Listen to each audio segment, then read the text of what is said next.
Welcome to BlackUSA.news morning show. I'm your host, William Honolulu Jr. Join us as we explore the news and opinions that impact our community. We break down how the major stories have a very personal, local, and racial impact.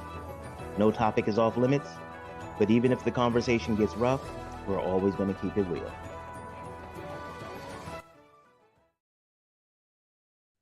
Greetings and salutations, all my people out there in internet land. This is Black USA News Morning Show, and I am your host.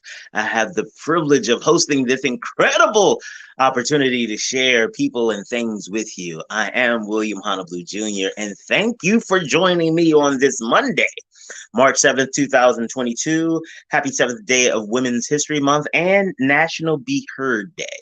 National Be Heard Day is the day that we celebrate the entrepreneurs in our ecosystem, and we encourage them to go ahead out and get their message out. One of the ways that we do that here at Black USA News is that we encourage pitches and pitch competitions. So make sure that you check out the Blackout on Saturdays, 10:30 with Tasmir Gathers.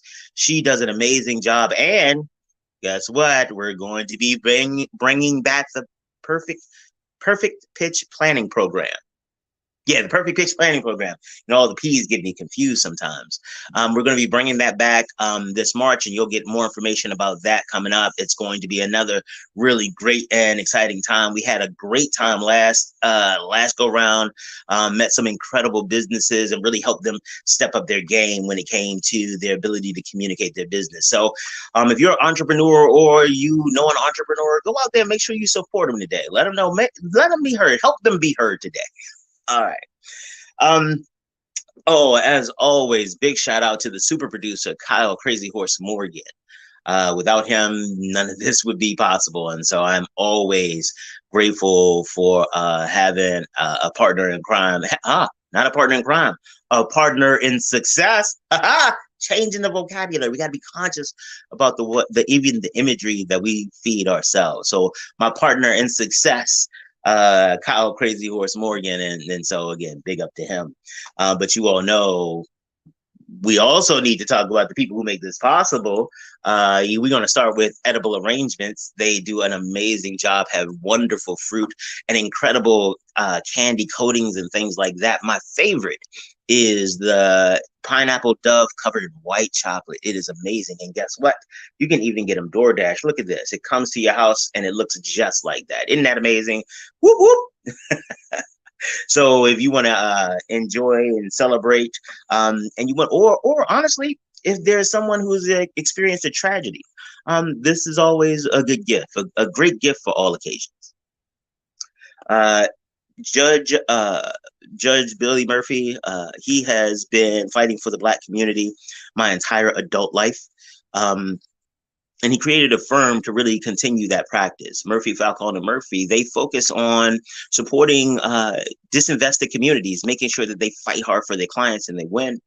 And if you find yourself dealing with a civil situation, somebody may be suing you, or you need to sue someone, or maybe the government is not doing what it's supposed to do in your community, give Murphy, Falcone, and Murphy a call. It does not hurt you at all to go to their website, give them a call, because it costs you nothing to do that, and they can change the trajectory of your entire case. So give Murphy, Falcone, and Murphy a call on your civil side.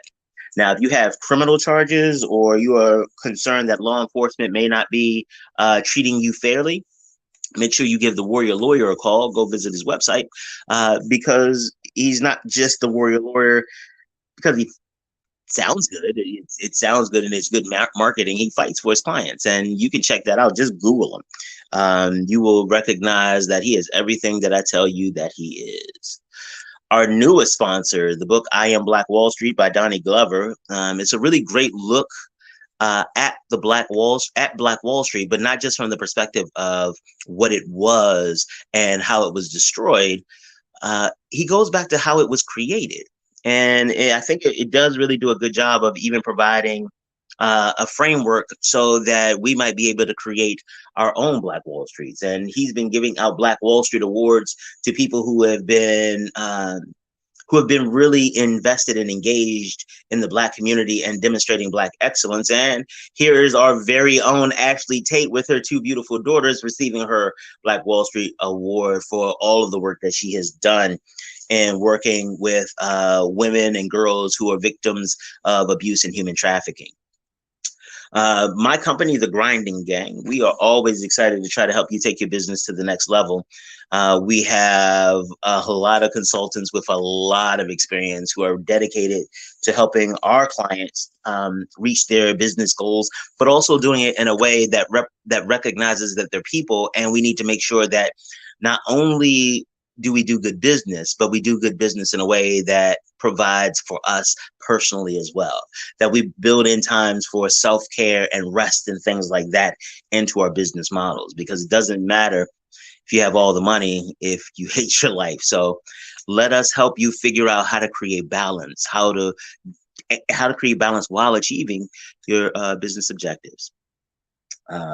Yes, Darker Than Blue Grill. You all know I love the food there, and I'm excited about my next opportunity to go and enjoy it. Darker Than Blue Grill is dedicated to the community. They often have private events for community-based organizations and individuals who do big things in the community.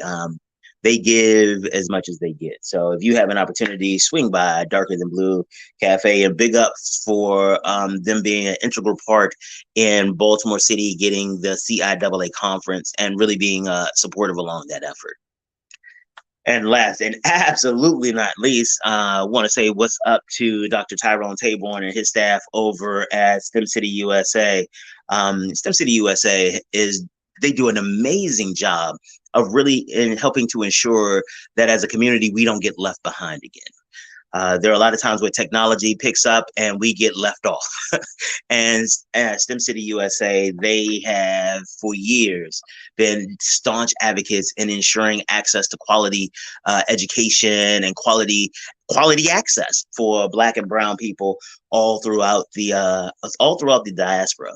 And they, because of our partnership with STEM City USA, BlackUSA.news, and specifically the morning show, was the first Black media organization to stream in the metaverse. And again, we're so grateful for the partnership. So thank you, Dr. T, and all your people out there. We know good people, and I know personally, I know dope people, and I'm gonna introduce you to one of them today. I tell you all the time that it is amazing what I am able to see with Black women and the Black women in my lives and the ones that I work with, how incredible they are. And in part of our further celebration in our month of Black women, in furtherance of that celebration, we're going to talk today about, not about, but with an incredible Black woman, Lyndsea Peele. Lyndsea is not a stranger to the show, but we're going to talk to her differently today. So that I'm excited about all that, and I know you are too. But I realize some of you might be here for the first time and not quite sure what this whole month of Black women is about. The month of Black women is my opportunity to say I love you to my goddaughters. It is kind of my love letter to them because, well, you know what? I'm gonna let you hear about it yourself.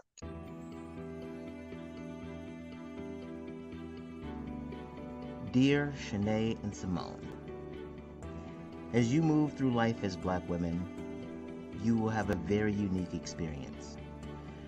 In many cases, you will be asked or expected to serve in roles that weren't clearly explained, nor did you really agree to. Over the course of my life, I have met some amazing women who have navigated some of the spaces that you will encounter. I want my village to share with you their stories of trials and successes to help provide a foundation to understand your power to choose the woman that you will become and the strength that you can find in your sisters. This series of shows is my gift to you. The women you will hear from are phenomenal. They come from different backgrounds and have chosen different paths for their lives. Each represents a facet of the Black woman experience, Some of the stories may not align with your journey directly, but those stories are even more important. By listening closely, you can learn about uncommon experiences and find ways to support your sisters along your shared journey. I love you all so much, and I hope to see you soon.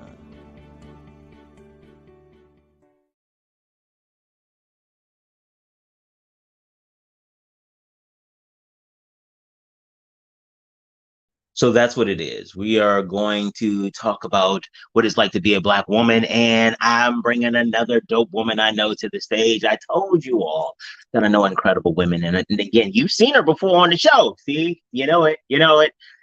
I am proud to bring you Lyndsea Peele. Lyndsea, how are you? How are you? Welcome to the program. Hello, everyone. Thank you so much again, William, for having me. It is always, always, always such a pleasure to connect. Good business. I know we talked a little bit before the show about kind of your experiences as a Black woman and how those things go. But we're going to start you off the same way we start off every guest in this series. Ready? Imagine this. Aliens come down. And I really do start everyone off like this. It's sad, but it'll wrap itself up. So watch this. Watch this. Okay. Aliens come down. And they're like, all of these people are different. And they pick you and say, hey, Lyndsea, is it?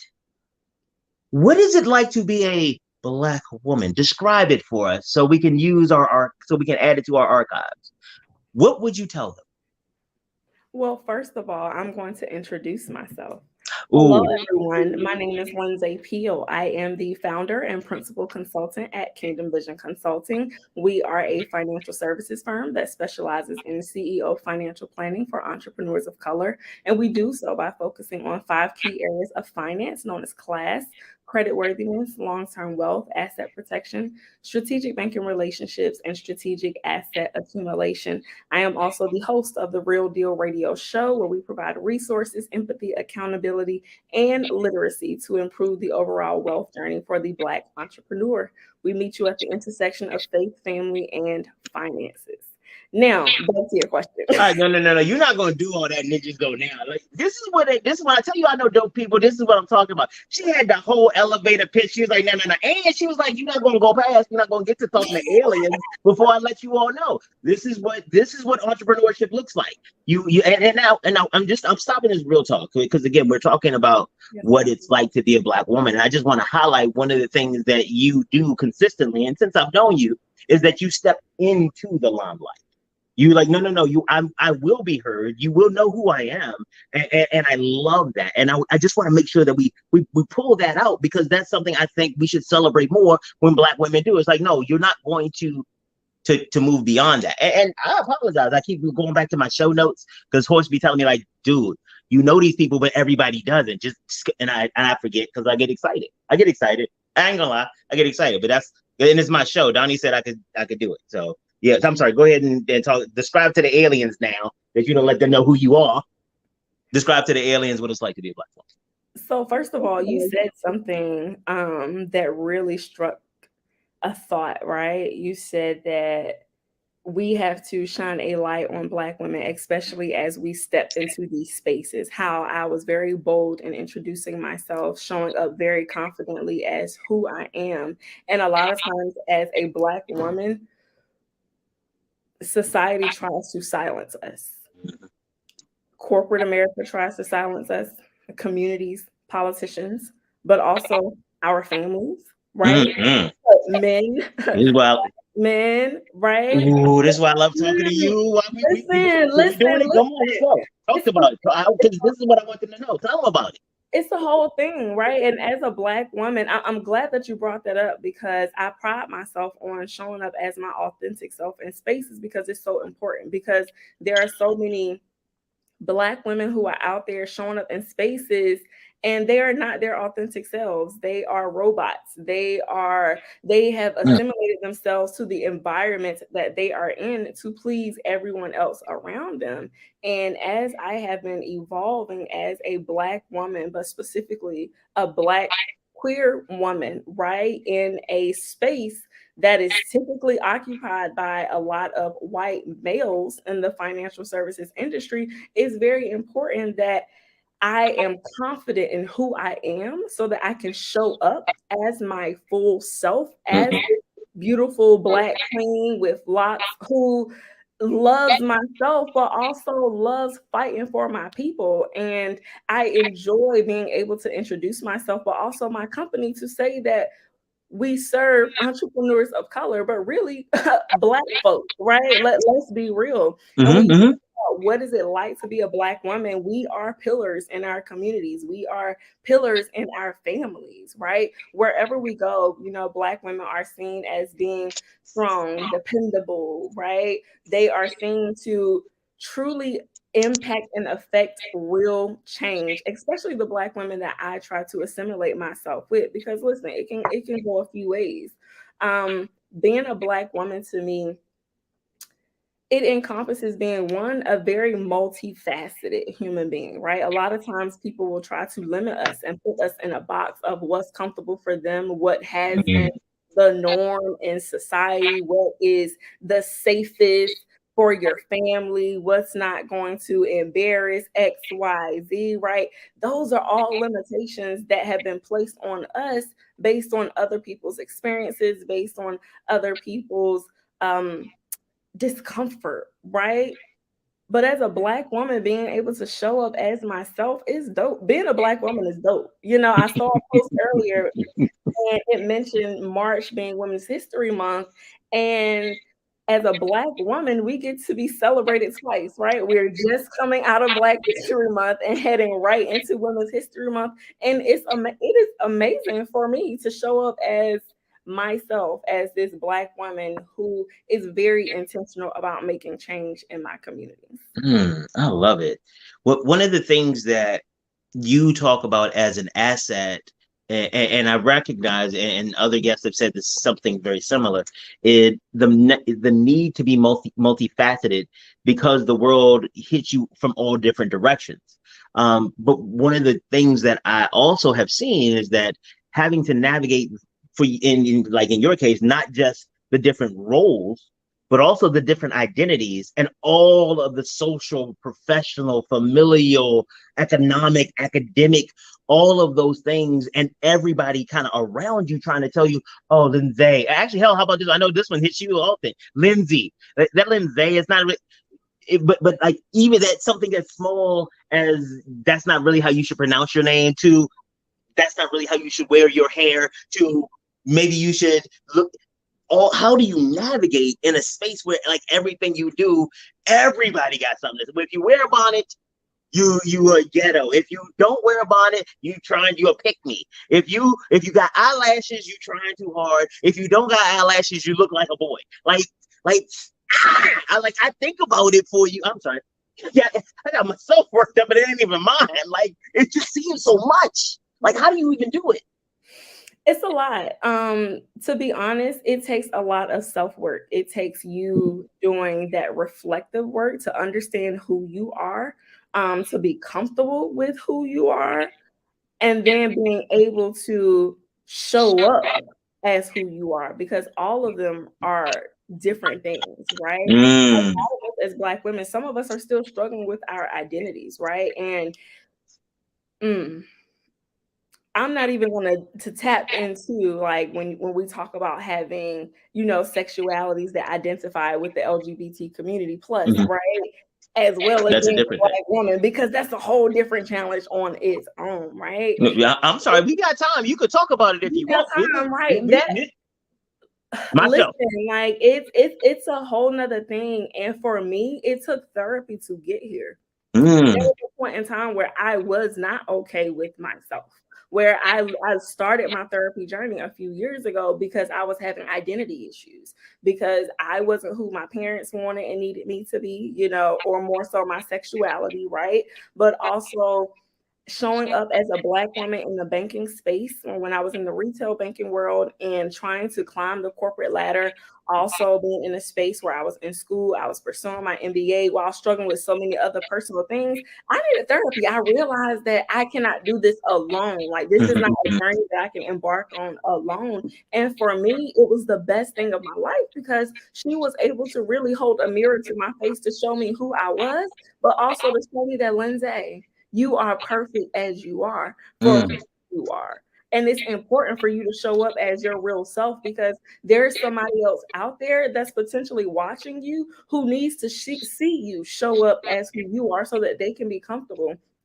And when I walk into spaces and I see so many other Black women shrinking, right? They play small for everyone else. Sometimes they're playing small because of their husband. Sometimes they're playing small because of their family dynamic. And a lot of times they're playing small because of their job, right? And because of the possibilities that they want to be available to them when they're climbing the corporate ladder, and they don't want to be considered as being too much, as being that angry Black woman if they are a little bit more opinionated or know how to speak up for themselves. So when I see that, right, it encourages and motivates me even more to continue to show up as who I am. But I didn't get here alone. It was definitely therapy, for sure. One of the things that I was watching that movie Django, like that's still it's still got a lot of problems with that.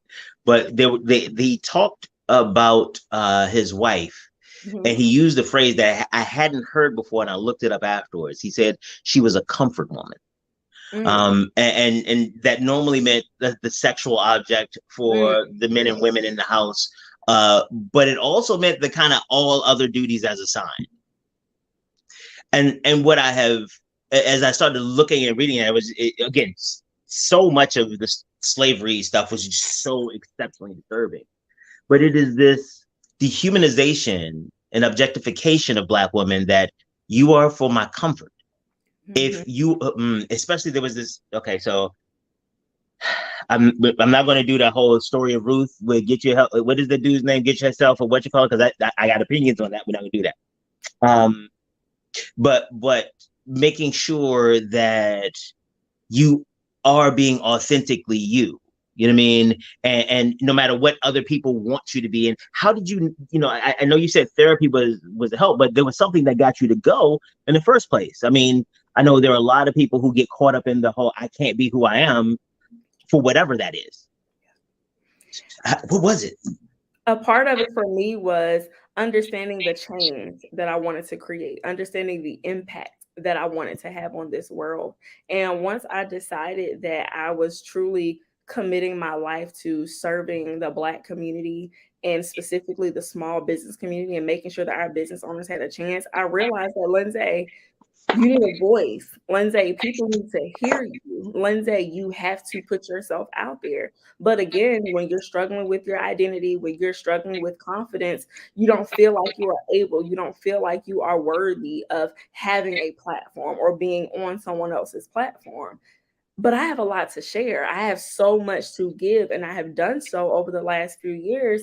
And in order for me to continue making that impact, I have to show up as me. Because also, in our community, we struggle with trust, right? Especially when it comes to the financial services space, right? We don't trust banks, a lot of the people that we meet within the financial sector. So if I want to truly create that impact within my communities, my people have to trust me.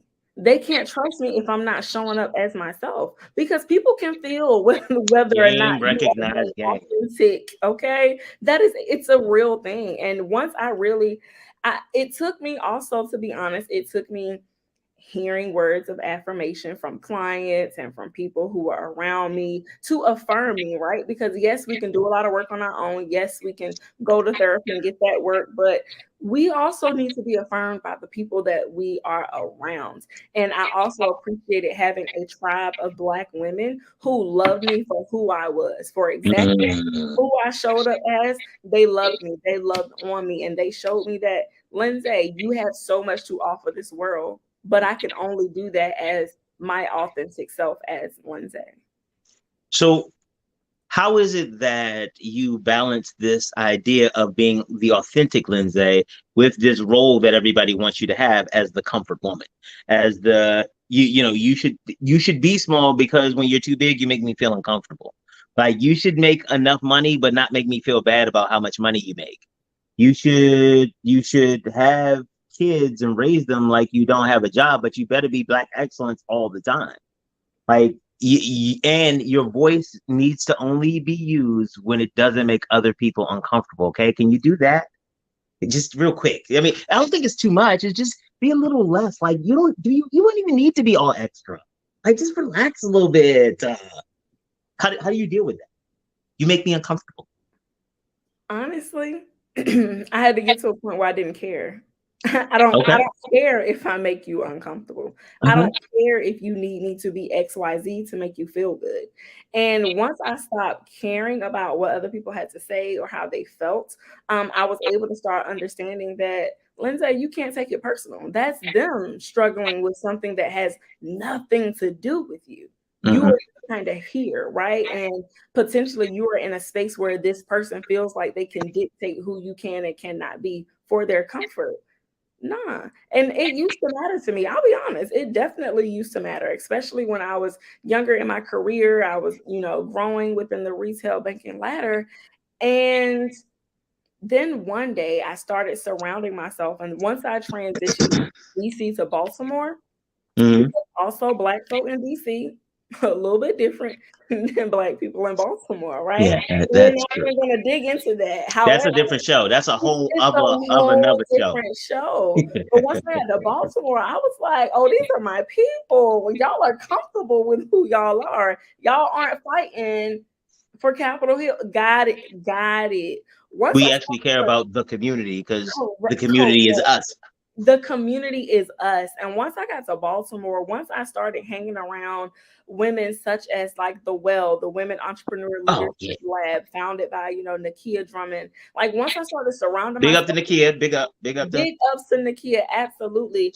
Once I started surrounding myself like with women such as Nakia, when I saw people like Monica Mitchell, serving in spaces and roles that you don't see a lot of us in. Listen, I learned that I can do anything, and I can definitely do anything when you have the right people on your team and who supports you. And having women like that who encouraged me to be myself, who encouraged me to grow and evolve into the woman that I am today, it gave me permission. So the permission I needed was from other Black women who looked like me. So yes, sis, this is what we need in our communities.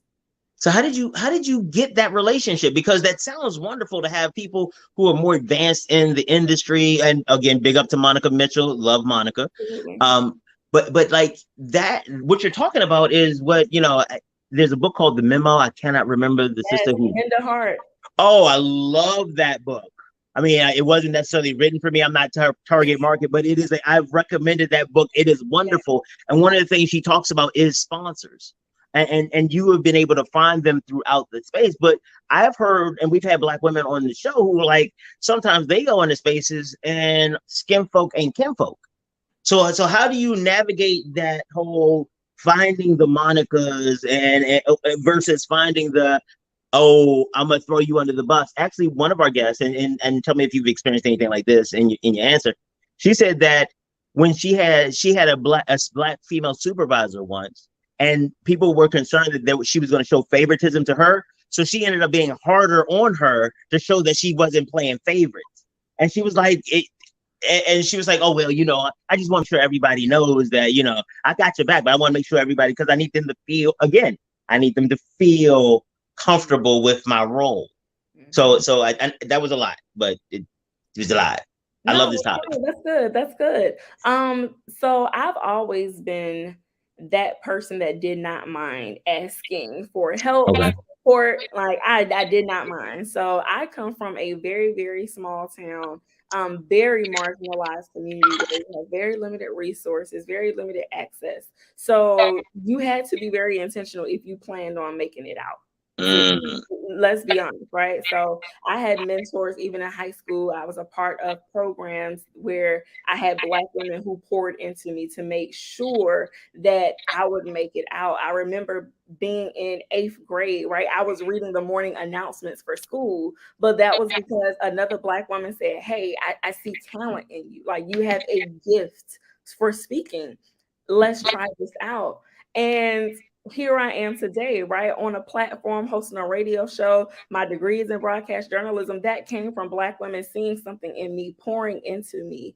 I attribute my willingness to knock on that door to ask for mentorship to my community, because if you were not willing to ask for help, you didn't receive it. Let's be honest. But What did they also, say? Closed mouth don't get fed. correct. But also, I have to shout out Miss Brittany Knight, who was my first branch manager when I started in the banking industry. And she was amazing. Our entire team at the Shaw Howard location at the time, that branch of Wells Fargo, right down the street from Howard University, my entire team was POC, people of color. So it was ran by our top management were Black women, business specialists, Black women, right?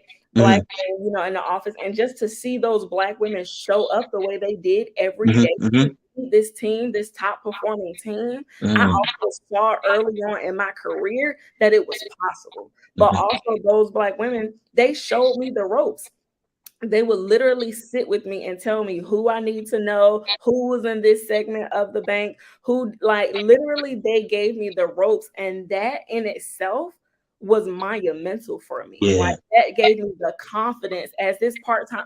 Mind you, I met Monica Mitchell when I was a part-time teller.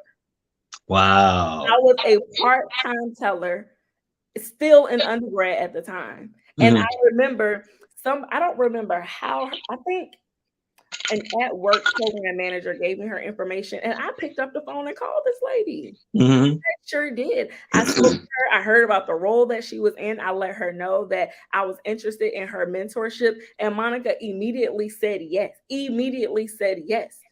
But that would not have happened had I not picked up the phone, had I not been confident enough. And at that time, I was living and working in DC, and she was based out of Baltimore. That was an hour trip. Right? But I made it happen. The opportunity presented itself for me to come to Baltimore for an event, actually. So I got to see her in person, really meet her and enjoy her energy. I also met one of my current mentors that same day, Courtney DeRamus. And these are the same women Courtney, she used to partner with Tracy Horn with Wells Fargo at Work. Okay, I thought Yes. Yes. Including Miss Tracy. Literally, love Tracy. Big ups these to Tracy and women Courtney. carried me throughout my career. Like, I can name at least 2 positions that had these women not been in my life, I might not have wouldn't gotten, right? So them making phone calls, them being an advocate and sponsor for me, but also me being open and willing to say, hey, this is what I'm interested in. Hey, this is also what I have to offer. It's not trying to soak from you. It's also, hey, I'm trying to put in the work. And that's what the relationship is. It is a mutuality of exchange. And a lot of people want to look at it like I've had people I've worked with, especially Black women, well, a couple of Black women, say things like, nobody would ever help me. Nobody would do that. People don't do that. And one of them in particular recently I was talking about, I was like, I'm sorry that that's the world you come from. Like, and one of the things I saw was like, I don't know who you know, but fuck all your friends. I'm gonna show you mine. I'm bringing you. Oh damn, I cursed, didn't I? Sorry. Okay, sorry. But I'm going to introduce you to my friends, because my friend, you in the streets, like, and it's not like, oh well, wait a minute, is it who gonna be there? Am I gonna be able to get a contract, or all right, it's like, no, who needs help? Let's put in help. And then, and that's kind of the communities that we come from. Like, it's love, that the commodity is love, the relationship. That is what we sell. It's like, how many times have we been places and your money ain't good here because your relationship is more valuable than any dollar you put plate. Absolutely. So what happens next? So This is so the alien's like, oh wow, this has been a lot to digest. Bleep, bleep. No, that's a computer, that's a robot. Sorry. I don't know what aliens say that. So now the alien is, so you move back and it's like, okay, so what has been some of the things in your experience as a Black woman that you would consider success? Honestly, the number one part, and I hope it's not too cliche, right? Me being able to show up as my true authentic self and do what I want to do every single day. For me, Mhm. that is success, baby, because for so long I was not able to do that. I was not able to operate as my full self, to show up as my authentic self. But Right. then to also show up and do what I do every day within my business for the people that I want to do it for. That's success for me. Before the millions come, that is still an avenue of success for me. Right. Because one, I'm able to wake up every day. I don't have to figure out who do I need to be today? Do I have to worry about code switching today? Right. Who's going to be in the office? I don't have to worry about that. I don't have to worry about that. That is a level of success for me, especially because there are so many people, not even just women, but there are so many people who cannot do that. So my ability to create, to be creative, like, and have unlimited access to my own creativity. There are some people who have been not just silenced verbally, right? But their creativity has also been silenced in the workplace, their ideas being thrown in the trash just because of who they are and who they show up as with these ideas, right? That Mhm. itself is success for me. But also me being able to be a pillar in my community, specifically within the financial space, with a specific focus on helping Black families unlearn some things so that we can relearn some positive things, right? To really change how we show up economically in the world as a community in general. That's success for me, baby, because it's a lot Mhm. of people out there who look like me in the financial services industry that are not okay with taking care of our people, that Right. are not okay Right. with educating our people. They They're they are still they are people to be exploited. correct. They are absolutely. And for me, being able to do this in that way, that is success for me. But also another measure of success is my ability to love who I want to love. Because I know so many people who can't. So many Yeah. people who are still in the closet because they're not accepted at home. They're not accepted in the workplace. They're not accepted in their communities. I don't take who I am, my journey, the things that I have overcome for granted at all, because there are still so many people struggling with those very things. But for me, those are measurements of success because I know how hard I worked to get there in Right. every avenue that I just named.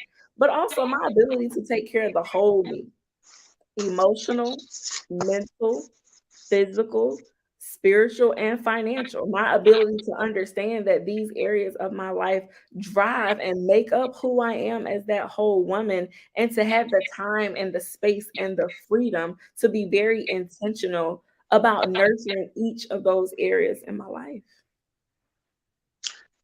So you have made the alien profoundly engaged in this whole thing, and he's deep in thought. Like, he's thinking about the over the light years that he's traveled to come to this little mud ball, and it's like, huh, this Black woman thing, this is interesting. But tell me, Black woman, there along many of your arcs, there is an event that changed everything, changed the way you saw life, the how you felt about it. Sometimes it was positive, sometimes it was negative. Do you have one of those, Madam Black Woman? Definitely. Definitely. I have two of those. Okay. And they both happened within the same month, right? So Wow. back in October of 2020, literally still recent, right? So this version of me that you guys are getting, this is a new me. This This is is an brand new. evolved me, right? And it happened after October 2020. I was laid off from my job. Branches were closing, the banks were merging.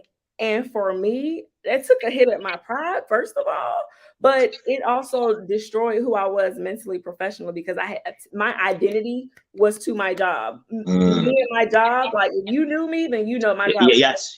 The companies that I worked for were everything. And I feel like I had made them somewhat of a god in my life.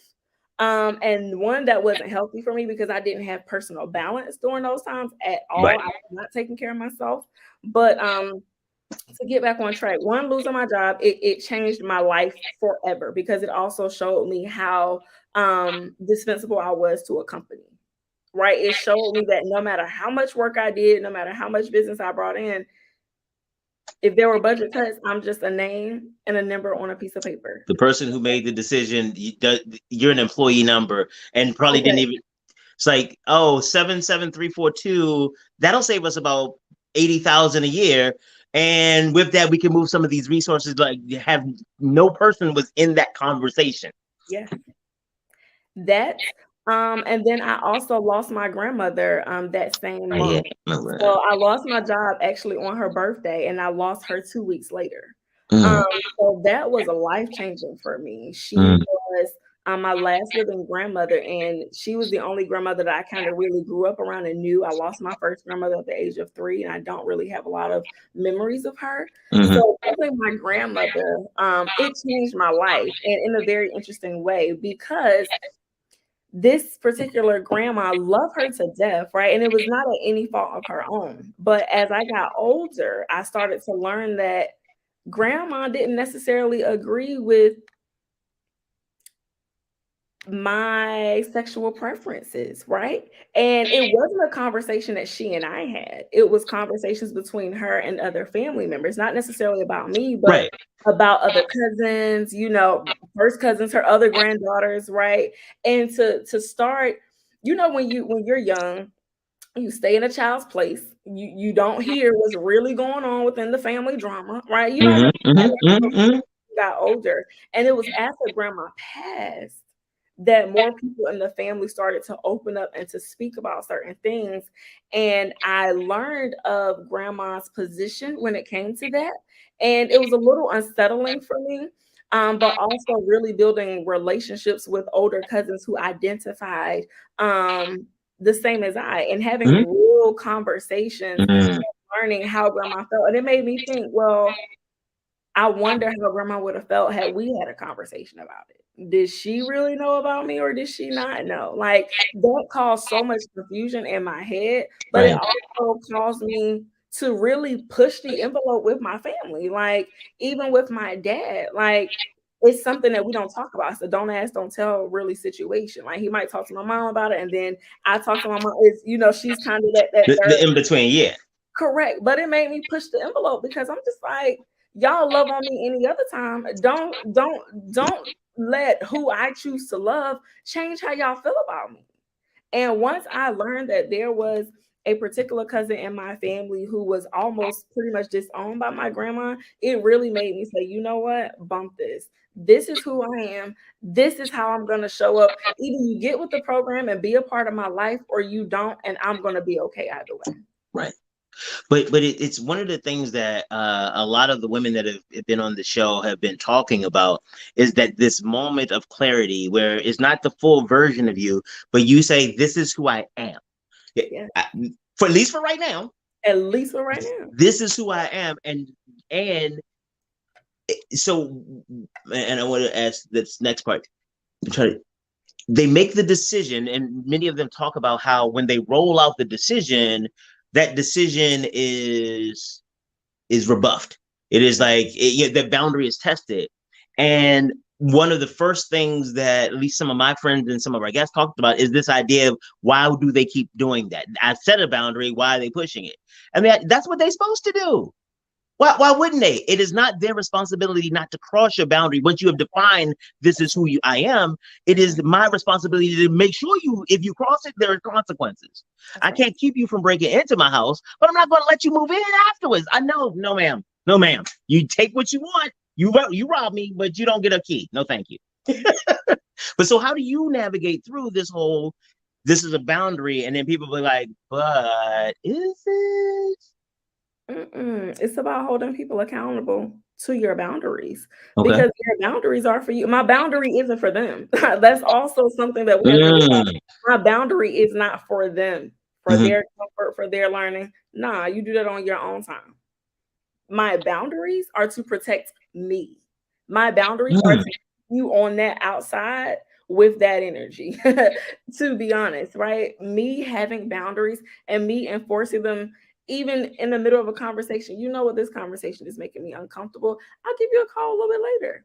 Or you know what, I'm taking a couple of days to myself. Just need a little bit of space, right? I have gotten so much more comfortable in doing that now that I'm able to really show up as myself, and I love myself enough where I am not concerned about what they have to say or even what they are thinking about me.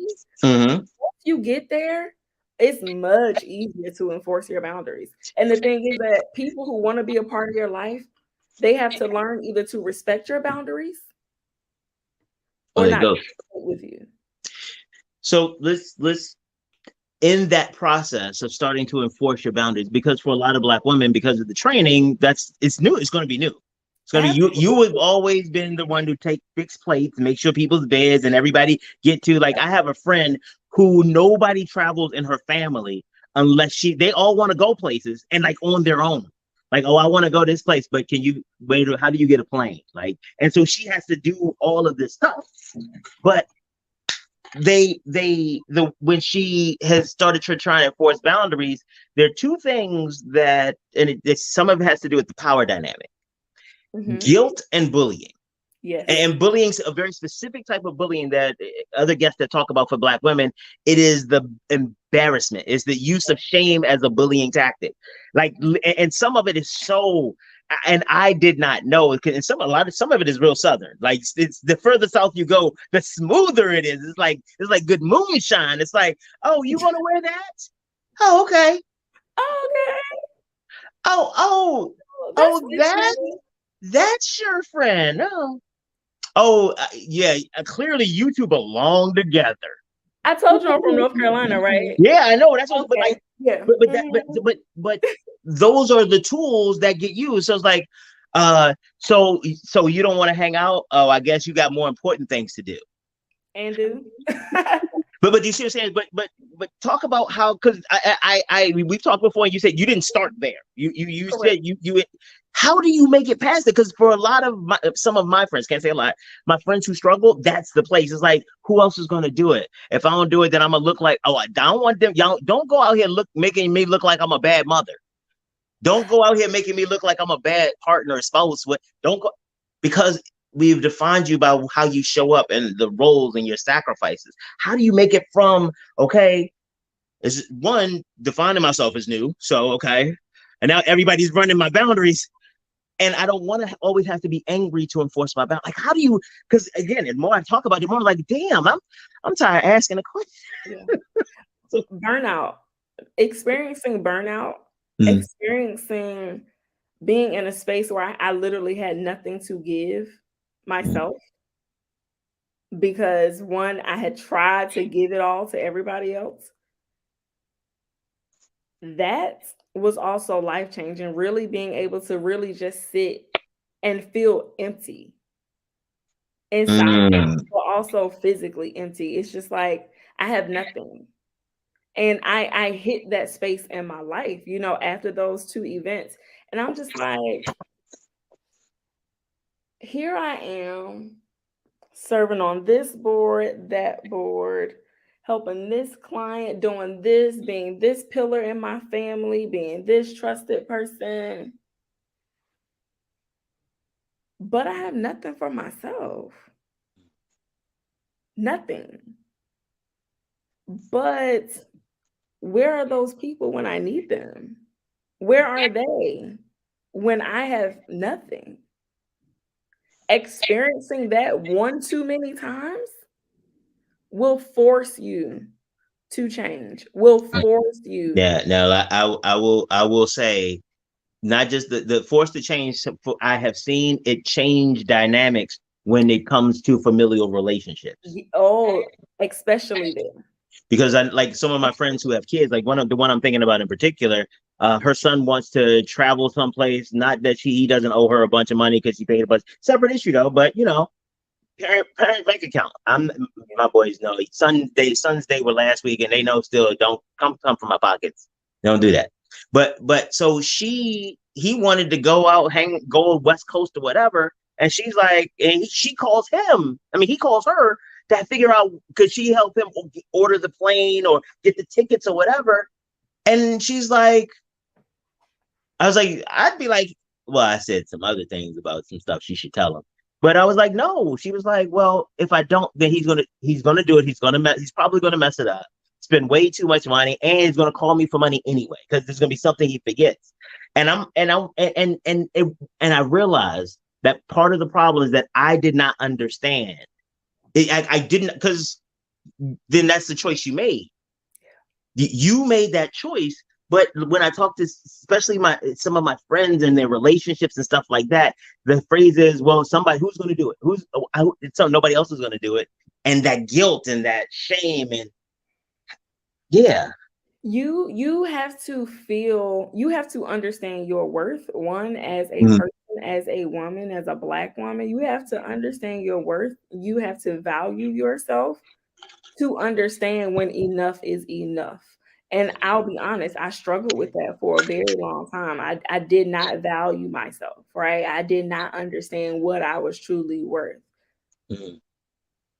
Until, right, having that community, building community of other Black women, right, who were struggling with similar issues or who had overcome the issues that I was experiencing.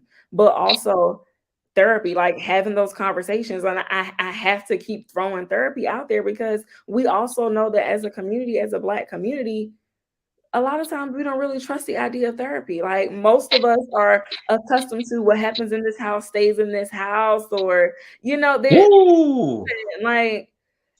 is so much abuse that happened because it is abuse. That is exactly what it is. And being able to like really talk through therapy, like really being able to understand who I was, but also understand that I was enabling these people to treat me this way.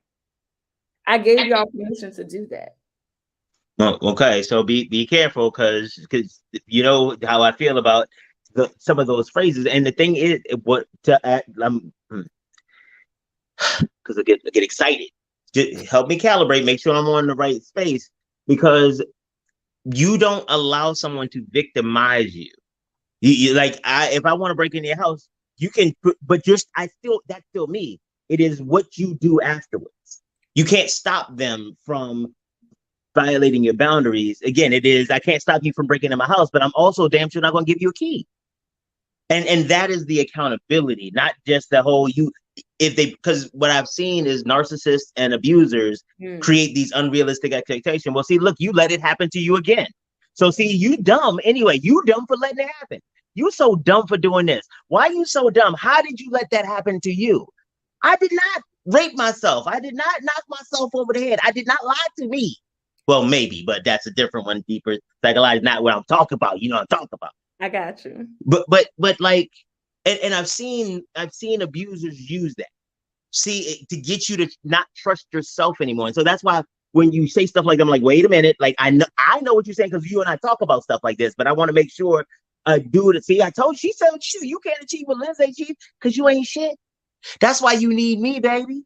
And I want to make sure that we don't fall into those traps anymore. Yeah. I agree. I completely agree. And I think a big part of that is understanding who you are, loving who you are in spite of, so that you can't be rocked. You need to be able to stand 10 toes down in who you are, period. In your romantic relationship, in your professional relationship, so that you aren't moved and wavered by other people and their opinions and their issues and their thoughts. And you will grow. And that's one of the things, especially as we talk about relationships, no matter, the variety, it is if you are the same person you were and do the same thing you did 20 years ago, you wasted 20 years.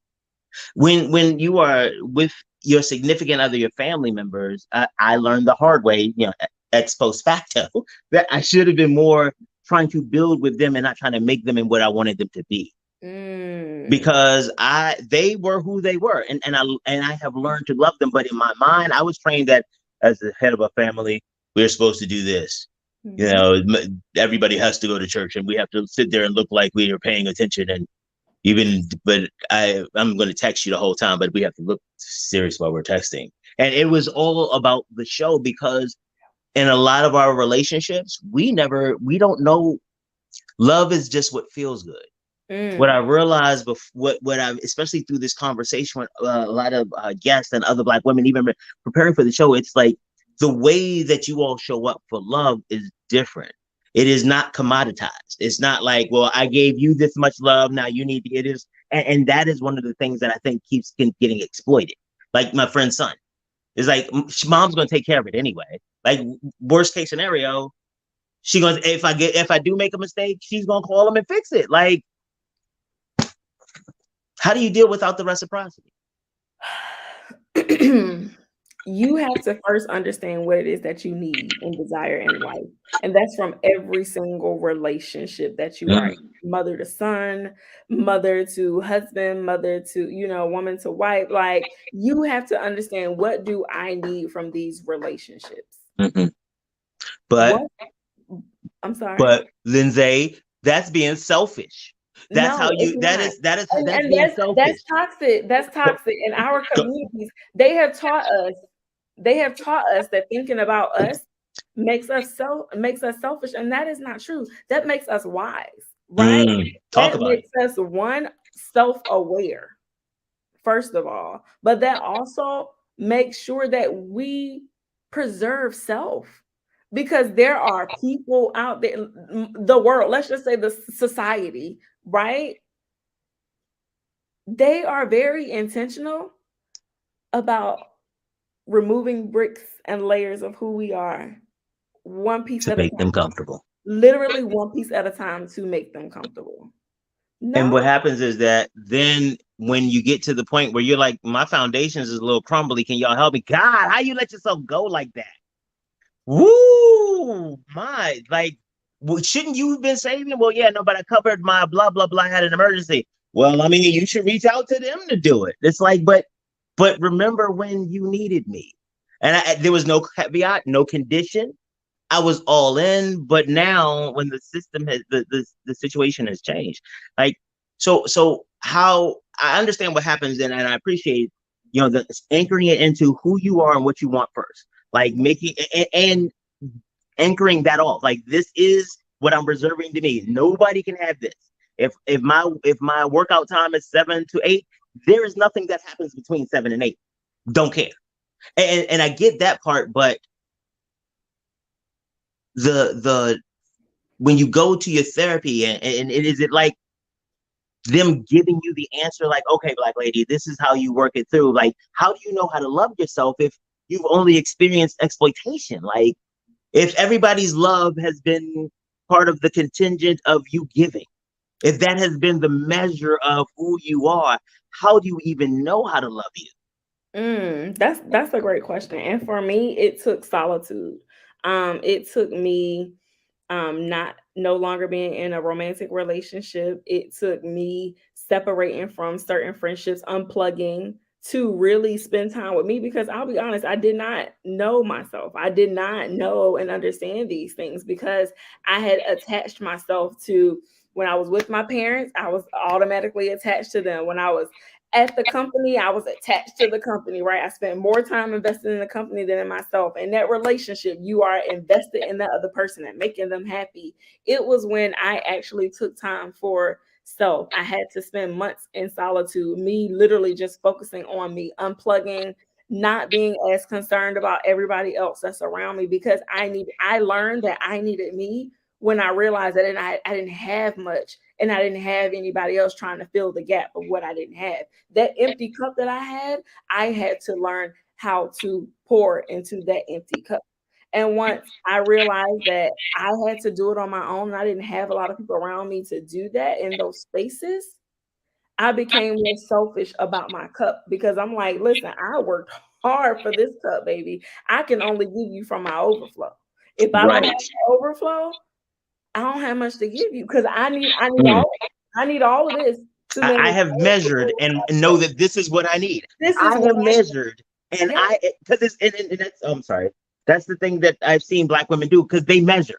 If they show up and tell you it is 12 of them that are necessary, it probably needs really 13, but they know they can pull out another one later. And so it is, but that's what we start expecting superheroes all the time and then get mad at you when you don't take bullets. Yeah. How you just gonna let the whole? I mean, I know I made the bomb, but you could have just you strong enough to disarm it. Why'd you let me do it? And actually, I've seen this a few times. Men who blame women for cheating on them. Like, I mean, look at you.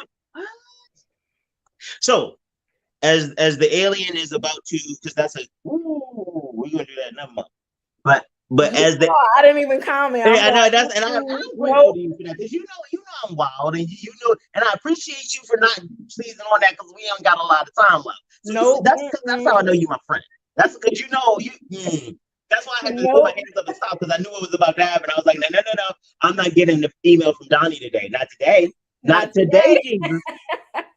But as the alien is wrapping up, it's like, look, all right, we like this Black woman stuff. You told us, like, you've given us this really robust and rich, multifaceted approach to her. We want to support her. And we have the ability to influence all of the other humans. What do you want them to do to be more supportive of you as a Black woman? Invest in my business. Okay. You know, invest in in the platforms that I have that creates impact, right? Because so tell them how. Tell them how right now. Let them know. You ain't let me get there. Oh, I get excited. I forget who I'm dealing with. I forget you ain't new to this. You new to this. I want to help. I got it. Don't worry. Right? You know what? We're gonna just go ahead and give it to you. So no, truly, in all seriousness, I have so much to say. I have so much to give, and I have a burning desire to truly create an impact in our community. And the best way for people to support me is to support my business so that I can take care of myself, support myself, my livelihood, but also too, so that I can continue doing this work unapologetically. Share my stuff, right? It does not cost you anything to hit like, comment, share, subscribe. It doesn't cost you anything, right? Even if it's not something that you're interested in, think about somebody else. It could be a family member. It could be a community member. It could be a fellow peer in business, right? There is something that I have to say, that I have to offer that can support somebody around you. Don't keep all this goodness to yourself. I know that people enjoy hearing me. I know that my clients enjoy working with me, but we have to do more, right? We have to reach beyond and to make sure that we're exposing others. So to support me, you can go to my website at www.kingdomvisionconsult.com. You can also follow me personally on Instagram at Peele the Real Deal. You can follow the business at Kingdom Vision Consult on Facebook, LinkedIn, and Instagram. You can also follow the radio show at The Real Deal Radio Show on Instagram. And be open to growing and evolving within your financial journey. One thing that I want our people to understand is that we put limits on ourselves based on other people's perspectives, based on what you feel like you can or cannot do, still because of what somebody else told you. There are no limits. COVID has showed us one thing, is that you literally have one life to live and you have to do it for yourself. Even when failures come, even when you face trials, you need to bet on you. I'm betting on me, and I'm just asking y'all to support me while I'm betting on me. Look at you killing the game and all that. Look at you doing the damn thing. I appreciate you real big. So we are going to be able to get you back, right? This ain't the last time. Absolutely. I gotta make sure and check in. I ain't no trouble. I was expecting you coming back. You're like, nah, I'm good. I want to know that. I want to level set, pre-disappoint myself if it was. Okay. I'm family now at this point. Oh You know, yeah, I'm absolutely. family on Black USA, so we good. We Cool good. in the gang. So I will talk to you, ladies and gentlemen. Lyndsea Peele. Make sure y'all go give Lyndsea some money. Go give her some money. But what? I gotta be honest, y'all. I bring you all incredible people every time. I love my life. I love my life. We got a chance to talk to Lyndsea, and she took us in a whole bunch of directions and really got us to see the multifaceted nature. Whew, being a Black woman. All right, because I need to go calm down a little bit. I got myself worked up, so I'm gonna go get some breakfast or something. But until tomorrow, we will be Black then.